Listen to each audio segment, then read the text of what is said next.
Hey everyone, this is Elenbaas from Nightlight Astrology.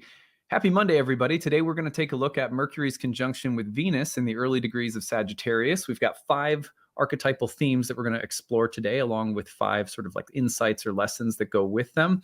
And I think this is a really fun transit. So I've taken a lot of care to prepare something that I think matches the energy of this transit today. I hope you'll find it uplifting and a fun way to start your week. Before we get into it, don't forget to like and subscribe. Share some comments in the comment section as you listen today. It really helps the channel to grow, and I appreciate it so much when you do that. If you ever want to find a transcript of any of my daily talks, they're on the website, nightlightastrology.com.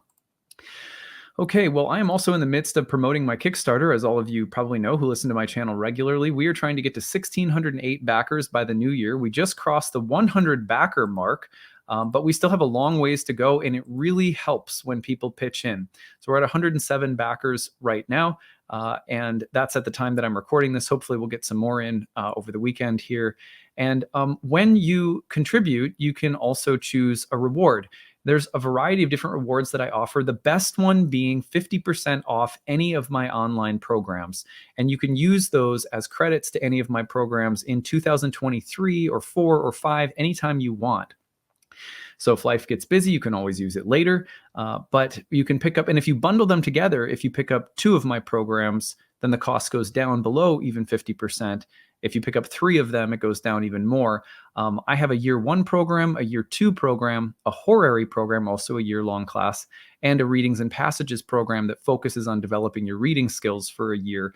All of those programs are greatly discounted through my program, and that's a way that I have of like trying to give back something to people who support this channel. We have a staff of 10 people now that we support. We built a community herbal medicine garden last year here in Minnesota. We just finished that up. We'll be planting it out in the spring of 2023. All the medicine in that garden will go to the community for free, and that's thanks to you guys supporting the Kickstarter last year. This year, one of our main goals is to develop a donation-based reading service that my best alumni and graduates from my programs can work in, and in exchange for them getting experience, they can also we can offer readings to people for greatly discounted prices, so that people who are in lower income brackets or struggling financially can still get readings. Because the truth is that often astrology readings will, they'll be there if you find a practitioner that you like, their prices are probably like industry, kind of industry standard, and a long wait. And so what we're really trying to do is bring that model that I have in all of my programs, where we make sure it's really affordable and accessible for people of all income brackets, and translate that into a reading service as well. That's our big goal in the year ahead. So when you support us, you're supporting this channel, you're supporting a staff, you're supporting a really good goal in trying to bring donation-based readings to people. By the end of 2023, we hope to have that set up. And you're supporting, for example, my ability to offer tons of scholarships and need-based tuition comes because part of my business model is that the Kickstarter supports the business and everything else, which then gives me room in other areas to do that kind of stuff. So I really appreciate your contribution. Here are the kinds of things you can pick up. There's an Astrology of 2023 calendar. You can combine and pick several rewards too, if you want to. And then there's exclusive videos like the Astrology of 2023 or the year ahead horoscope that I do for your sun or rising sign. Those are not published anywhere else, so those are exclusive talks. There's a variety of different lectures I have for students of astrology, like a 5-hour class on the 12 houses. That's really interesting. There's a mini reading I offer that's personalized, your biggest transit of the year in your birth chart, stuff like that. And then, like I said, you could pick up Roots and Spheres, or the 2023 Masterclass series, or my year 1, year 2 horary or readings and passages classes. And if you bundle them, you save even more. So check those things out. Really, really appreciate your donation. Whatever people can do, we just deeply appreciate it. Help us get to 1,608 backers by the new year. Okay, well, I'm really excited about today's transit because, oh, and by the way, actually, I almost forgot. Where can you find the link? If you want to donate, you'll find the link in the description of this video or in the comment section. You'll see that I leave a comment every time that says, hey, everyone, donate here to the Kickstarter, and there's the link. So you can find it really easily. And yeah, again, we really appreciate you. Thank you. Okay, so let's turn our attention to the real-time clock now and take a look at our transit of the day. We easily could have talked about this one on Friday and sort of prepared people a little bit more, but I got carried to the moon by by Uranus, thinking about Uranus and Gemini, and but it's such a quick moving transit, and you should feel the real strength of the transit. Maybe yesterday. Sunday, November 20th, but you'll feel it today, Monday, November 21st, and tomorrow, Tuesday, November 22nd. Those are the 3 days that are going to be the most dynamic in terms of feeling or noticing the effects of the transit. Here it is right here. You've got Mercury in Sagittarius combined with Venus in Sagittarius. They're both in Jupiter's sign, and they're seeing Jupiter through a whole sign square. Ancient astrologers paid attention to both whole sign and degree-based aspects, and they were both considered very important. So right now, Venus has reception with its host. Mercury has reception with its host, which is very good. So that's a good thing. Sometimes Mercury in Jupiter's sign is a little uncomfortable because their archetypal natures are somewhat opposite to one another. So Mercury is, for example, Mercury in Sagittarius, Mercury tends to be very careful and crafty with its speech, can be prone to exaggeration in Jupiter's fire sign, right? So you get things like that where the archetypal tension between Mercury and Jupiter is maybe pronounced in a way that's not totally easy. But we're not going to spend so much time talking about that today as much as we are talking about a Mercury-Venus combination in general, toned by the theme of fire and Jupiter. This being Jupiter's sign, obviously. Now, if I take this forward a day, you'll see, okay, here's the 22nd. They're still traveling together. The 23rd by Wednesday, they're separating. So that's why I said you'll feel it, over the weekend through maybe Tuesday, Wednesday of this week at the latest. All right, let me stop sharing my screen here. Now, I have 5 themes to watch for, and then 5 insights to pair with them. So we'll go through the themes and then we'll revisit them through 5 insights that accompany. Now, I want to issue a disclaimer. These are not the only 5 themes that you could come up with. In fact, if any of you have this combination in your birth chart in any kind of aspect, add your thoughts to the comment section and tell us what other themes you might add into the mix. I love hearing that kind of stuff from you guys. I don't pretend ever like, here's the list of things that are going to happen, and these are the only things that are going to happen. As you guys know very well, I can visit one aspect and turn it in like 5 or 6 different ways to get different angles of insight. So this is just one, and honestly, today's is pretty optimistic and upbeat. There's some shadows that we could definitely visit, but I just chose to stick with what I thought are the most promising and sort of exciting elements of this transit. So 5 themes to watch for. And then the insights, same thing. Like, these are not the only insights you could draw. And as always, anytime I form something like a list of insights related to a transit, I'm going off from what I see and experience from students, charts, clients, and my own life. And so that's where they come from. And I'd love to hear your insights as well. So I always invite you guys to add to those lists. All right, 5 themes to watch for with Mercury combining with Venus in a fire sign, double-bodied fire sign of the Centaur, the temple of Jupiter. It's a pretty upbeat sign. If you know any Sages, there's a kind of buoyancy to Sagittarius. So here's the first one. I phrased it, I like the way that sounds. I like the way that sounds. Whether it's pleasant music or pleasant speech or pleasant thoughts and ideas, when Mercury and Venus come together, there is an attractive quality to speech and thought, to ideas and language and communication in general, whether it's artistic or intellectual.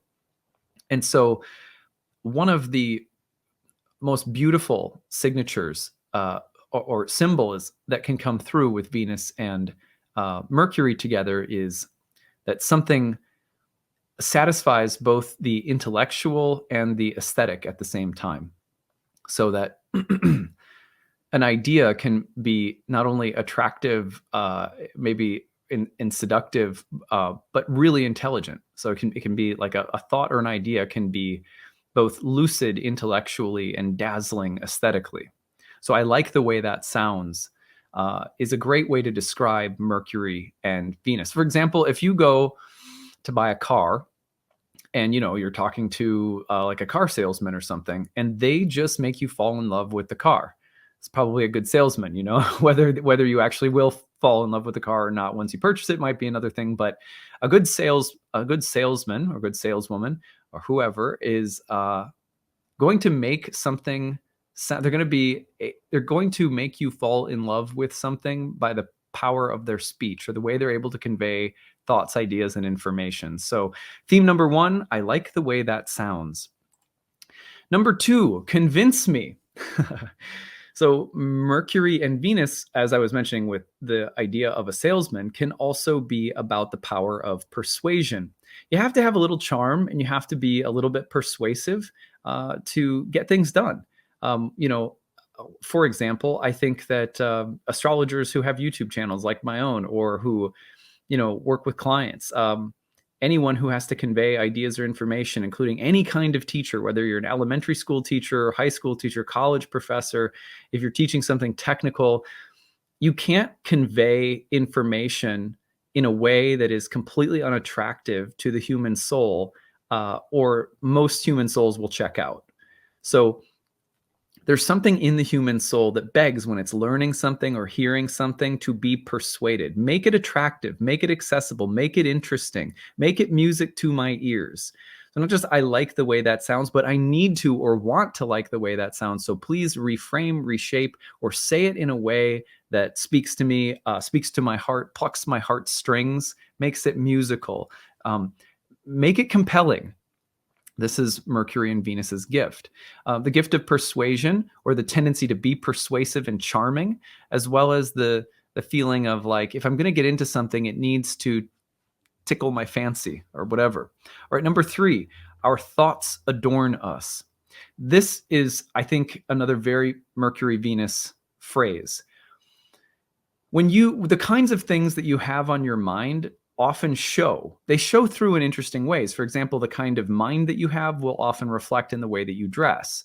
I don't think that's anything anyone would really disagree with.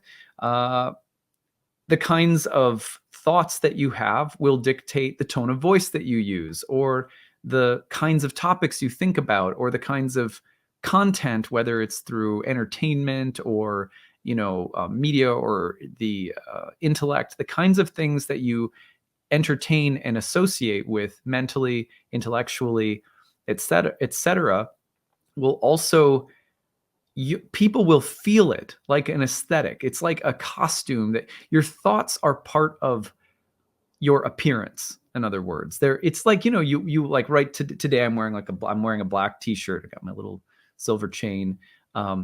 People have asked me like what the silver, I picked silver for the moon. So I've got, this is like my the way of incorporating moon symbolism for me, which is something that I love as a Cancer. And I was born under a full moon too. So anyway, but your thoughts adorn you. The way that you dress says something about you, even if it's like, actually, you know what I did recently, you guys? I recently went to a color intuitive with my wife. She really wanted to go to this workshop. And I was sort of skeptical because it seemed like kind of like a ladies' day type of thing. And I was like, nah, I don't know. But she was like, no, come. And I'm like, okay. So I went, and this intuitive sat down, and we all had to go through this. We all had to wear like a neutral color, like white or something, or I don't remember what it was, like gray or white. And then she had us put cloth on us, and we all stood, everyone. So I would like get up in the middle of the room, and she would put this cloth on me, and everyone would talk about what they felt from the color that I was wearing and what aspects of my personality or psychology, not even knowing me, that they could feel it sort of bringing out. Far from me feeling like, oh, this is just like a chick day, like it's kind of like what I was skeptical of. I was like, this is awesome. As a Taurus rising, ascendant ruled by Venus, I loved it because she was able to make a connection between colors and our psychology. And I'm sure some of you out there are like, duh, Adam, like brilliant, like, but for me, it was really a cool breakthrough. Anyway, our thoughts adorn us. Venus, Mercury is like, what's on your mind is sort of like a color, and you can't even see it most of the time, or you're not even aware of it. You don't understand that what's on your mind contributes to your aesthetic. In some ways, it's funny how if you change your mind, if your mind starts changing, your aesthetic starts changing. Now, meaningful segue. I have gotten at least I don't know, 30, 40 comments since I made the announcement that I was changing my name back to Adam. A lot of people started commenting on my wardrobe. They were like, I wondered if something was up because you seemed to start dressing differently and you grew out your hair, et cetera, et cetera. Well, to my point, that's because my mind started changing. You know what I mean? Like and by that, I mean not just my mind, but my beliefs and my outlook. And as my thought life and the kinds of thoughts that I was thinking and the kinds of reflections that were taking place in me on the regular, you could say, as the heart of my moving meditation was evolving. And I'm sure you can all relate. You've all probably gone through something really similar. And suddenly it's like your clothes might change, or something has to shift externally to match the internal environment of the mind. Our thoughts adorn us. Our thoughts are the things that subtly start placing colors around us, right? Or the choice of your wardrobe, or even the kind of vehicle that you drive, or something like that. Okay. Well, so our thoughts adorn us. Number 4, what I'm curious about is curious about me. This is a funny thing. So I'll tell you the story about. I'm going to tell you another story. So when Ashley, my wife Ashley, and I, when we met, she was originally a client of mine. I know that's terrible. And the only client of mine that I ever hit on was my wife, and I feel very good about that. So,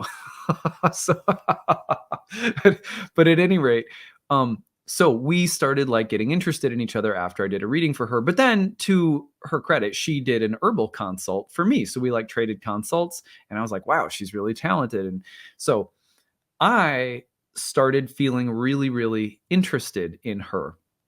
And she started feeling really, really interested and curious about me. And we've always joked, because that curiosity, that like back and forth curiosity about one another, went on for like a year before we started dating. We led a retreat together as colleagues and friends. And at that retreat, I started getting curious about her. But then in hindsight, she was like, you were curious about me. I thought I was showing very clearly that I was curious about you while we were on the retreat. So I've had a number of times where I've just reflected on this and gone, you know what it is? When you're curious about something, honest to God, how many times does this happen? The thing that you're curious about turns out to be curious about you as well. And it becomes really hard to tell who was curious about who first. This is such a Mercury-Venus dynamic, where what you're curious about and you think, oh, I'm suddenly interested in this thing. Yeah, no, maybe it's interested in you. And maybe you're thinking that you're getting curious in something as if you have all of the agency and sovereignty, and it was your will and your choice and your volition that led to you being curious and interested in this thing. Maybe it was interested in you, and thus, that's how it works. When something's interested in you, suddenly you think that you're taking an interest in it. And it's weird how we get tricked by that. Like, I just think it's the most joyful, silly thing.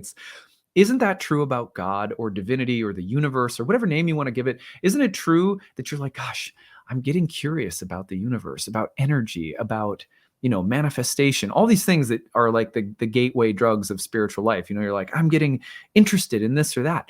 Yeah, but it is also getting interested in you, because it's not just something that it's not some objective thing that you're just getting interested in. Interest is almost always mutual between living beings in an ensouled cosmos, So what you're curious about is often curious about you. And that is a very Mercury-Venus thing, that what we're attracted to has actually been pulling us in. There's an interesting way in which shamans in the Amazon talk about this quite regularly. And it's been well documented in a variety of books written about ayahuasca shamanism, which is that the maestros in the Amazon who teach the tradition, the ayahuasqueros, they say that the plants took an interest in the humans, right? So that the plants became interested in the humans. But from our end of things, that to us looks like we're wandering around observing the plants and developing medicines. Like, it's all us. But actually, in many ways, it's the plants who attracted us in to take us into their bodies. Although it looks like we're eating or ingesting them or cooking ayahuasca, they're cooking us.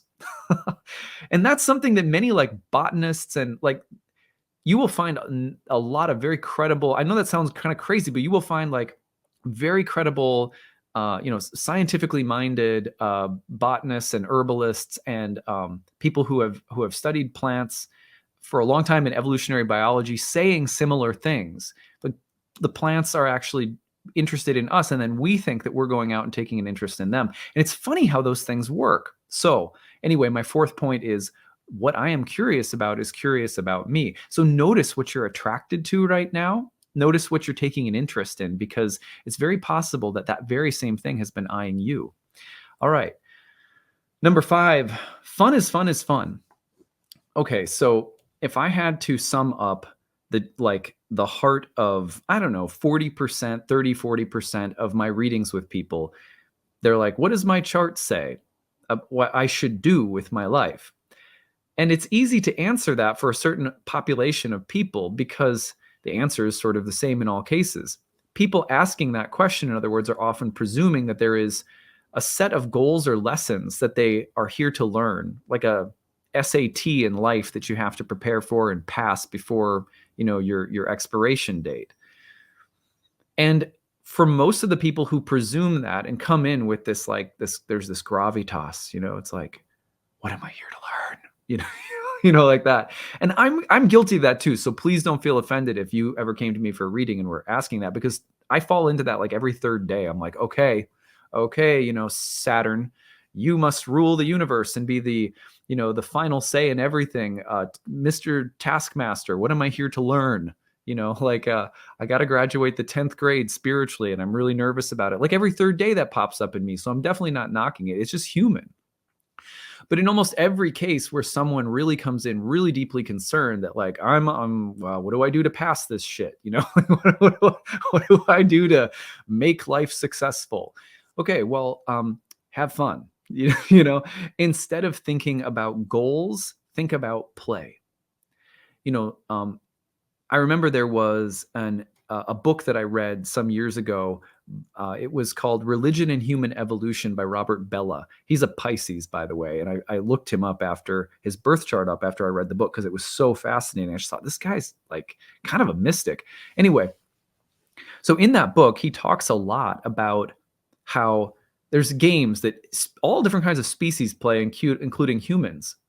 I'm going to run and chase you and get you, tackle you, tag you're it, I'm going to get you. And then we're going to switch and you're going to be the chaser and come after me. Okay. What role does that serve?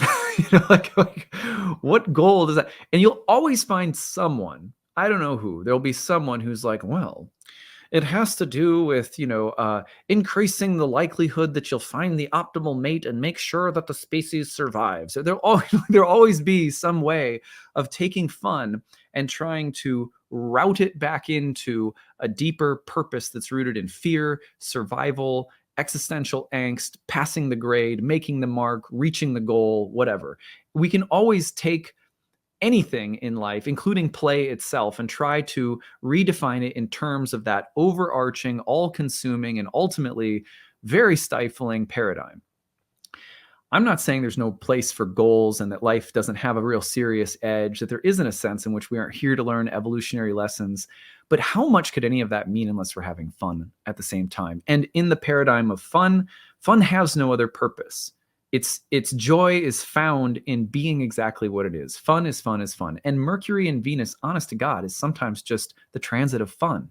So have fun. All right, well, 5 insights that go along with these, some of which I've already intimated, but we'll go through them anyway. So remember, theme 1 was I like the way that sounds. Insight number 1 is develop a musical eye and an archetypal ear. So with Venus and Mercury, I talked a little bit about, something sounding attractive or beautiful, but also that one of the deeper philosophical and spiritual lessons, you could say, of a Mercury-Venus pairing is that can you develop that same ability to see life in terms of music? One of the interesting things that happens in psychedelic experience, which I experienced countless times in a decade of working with psychedelics, especially ayahuasca, is something called synesthesia.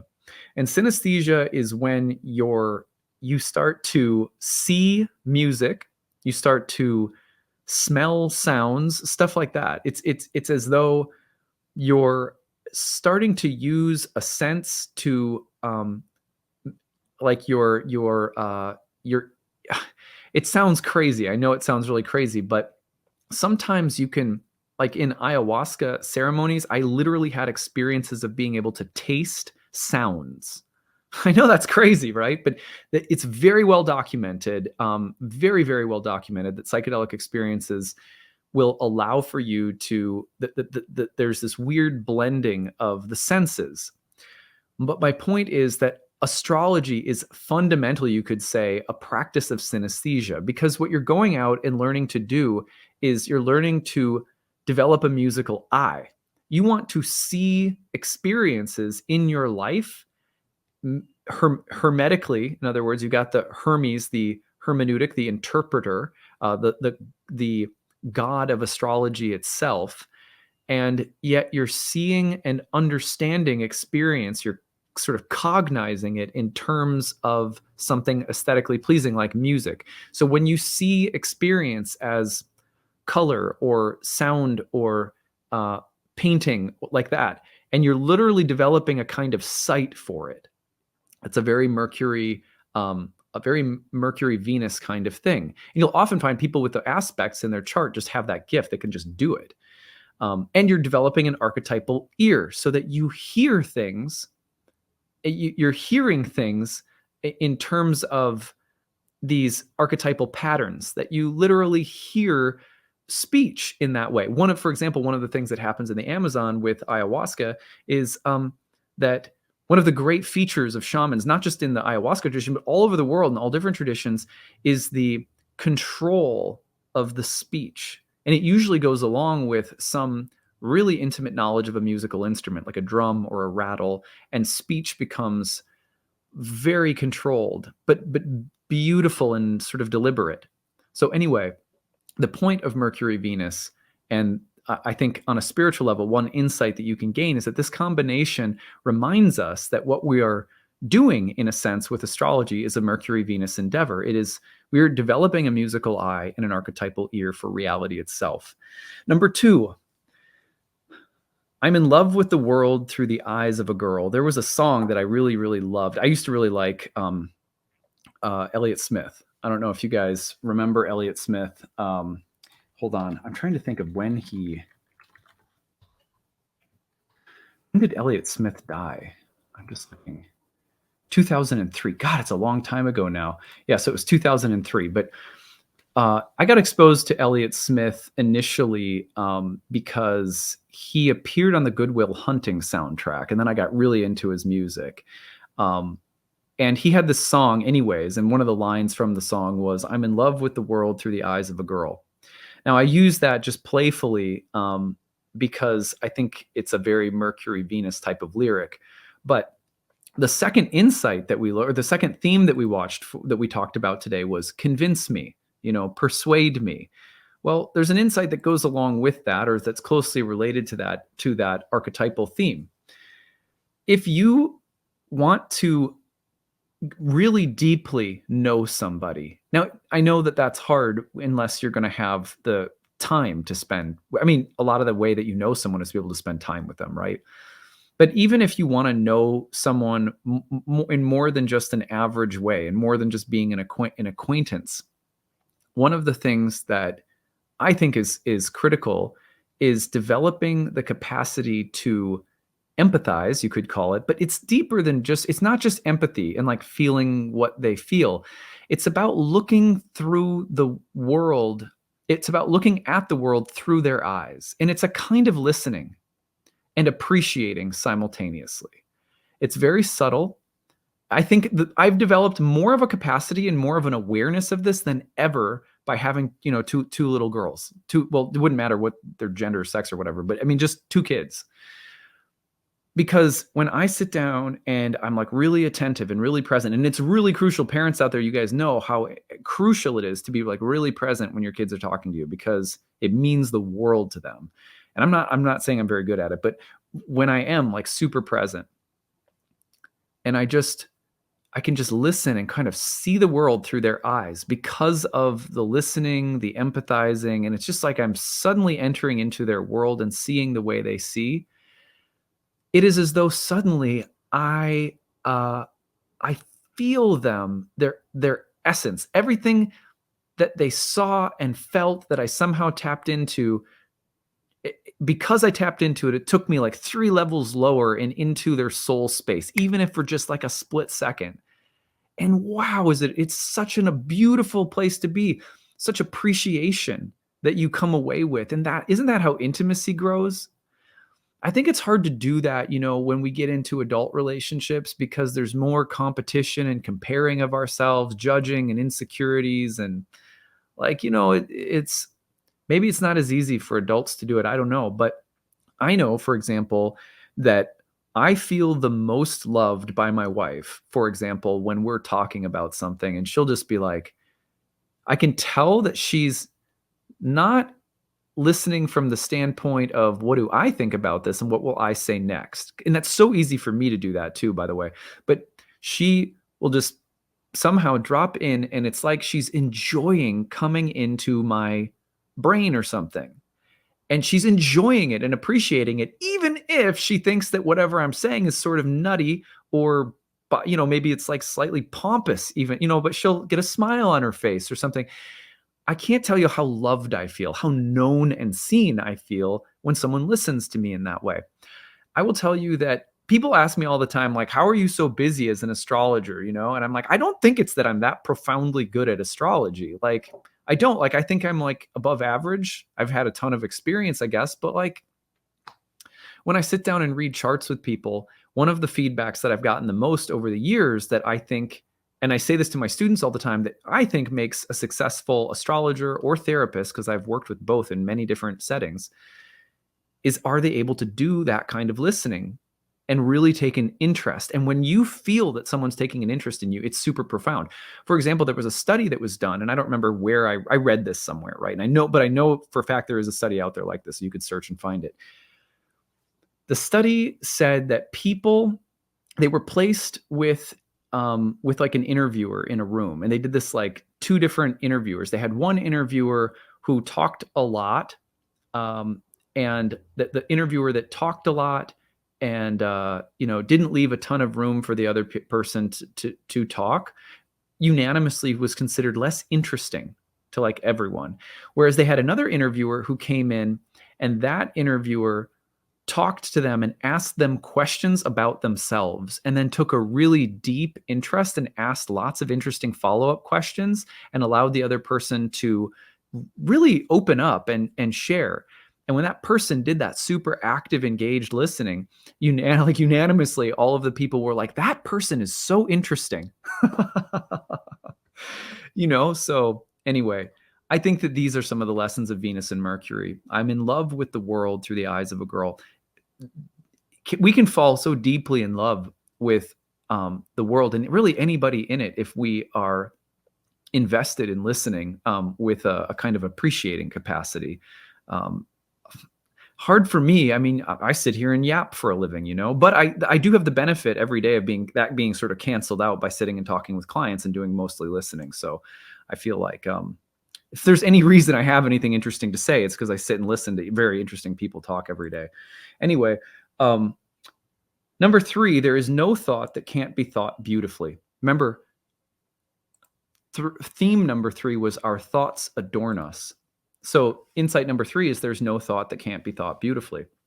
I think this is so true.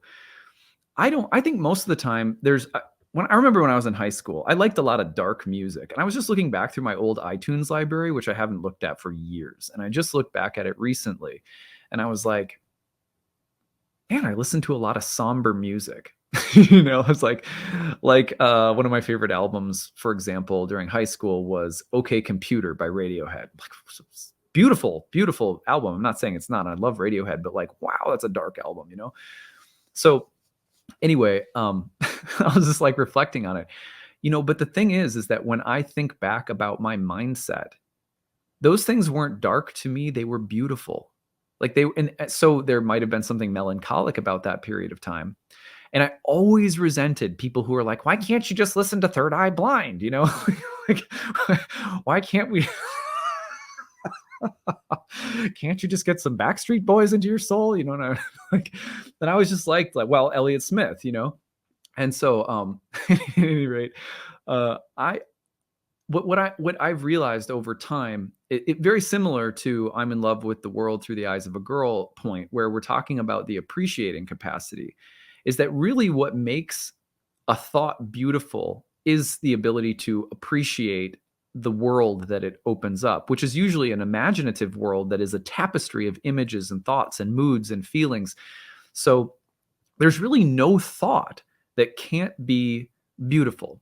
I went to a concert recently. I went to a concert by a guy named Jelly Roll, and I'm like, uh, my personal trainer is a big fan of Jelly Roll, and so they just got married, and so for her wedding, my wife and I got them tickets to the show, and then we went to the show with them because they really love this artist.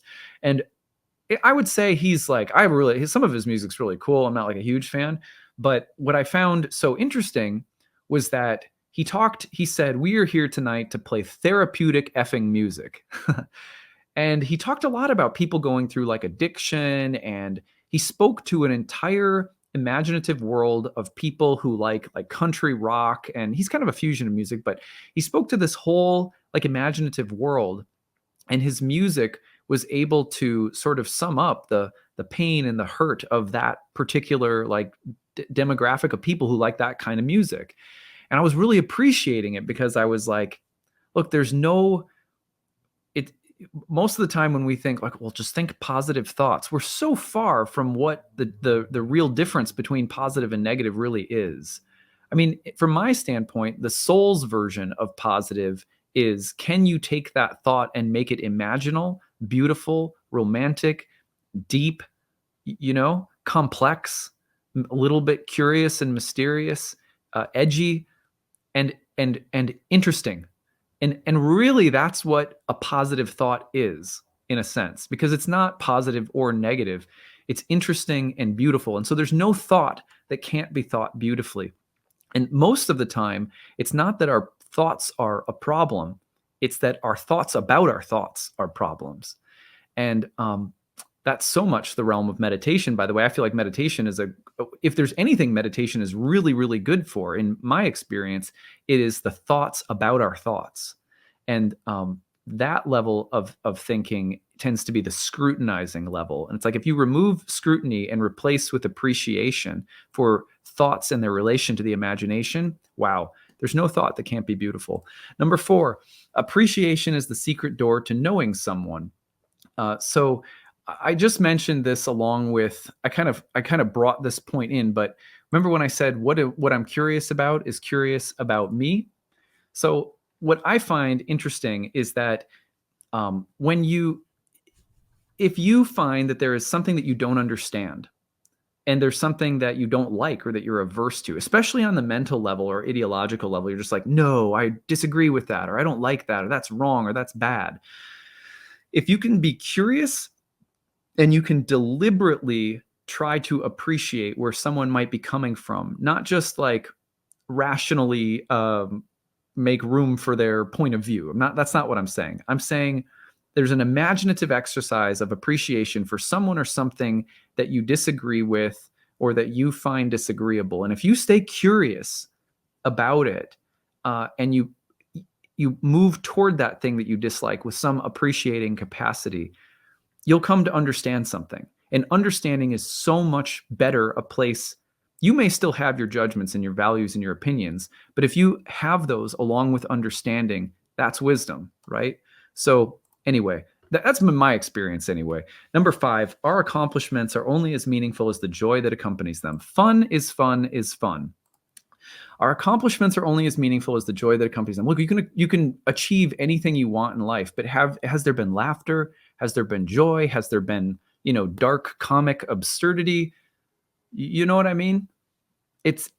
I don't know what accomplishments mean at the end of the day, whether they're in business or love or your body or your health or your spiritual life or burning off 700,000 layers of karma. What good is any of it if it hasn't been fun and interesting and joyful along the way? I don't know how any of the goals in life are at all meaningful unless they are accompanied by intermittent periods of useless play. You know what I mean? Just like, tag, you're it, the universe says to us once in a while, and we go running back and we tag it in return, and then it's like, oh, okay, you can get back to level 10. Okay, we're focusing on level 10, and yes, we are. And then the universe is like, it's fun, but hey, tag, you're it, and the exercise repeats. If you don't have that relationship with the universe, if you don't have that relationship with the people you love or the job you do or whatever, well, what good are any of the accomplishments? So people ask me a lot. They're like, I've gotten people an absurd amount of DMs and messages lately since I changed my name back, saying, you seem like you're on fire. You seem so passionate about what you're doing. Well, one of the major reasons that I made the choice that I did is because I wasn't having fun. Like I knew that what I was talking about and doing sort of philosophically and spiritually was like important, but I was also noticing concurrently that my joy was gone, that it had disappeared. And so I made a shift and I said, look, I'm always going to be a spiritual person. I'll always have my prayer life. I'll always, all of that kind of stuff. But I'm not so good at just the fun is fun part.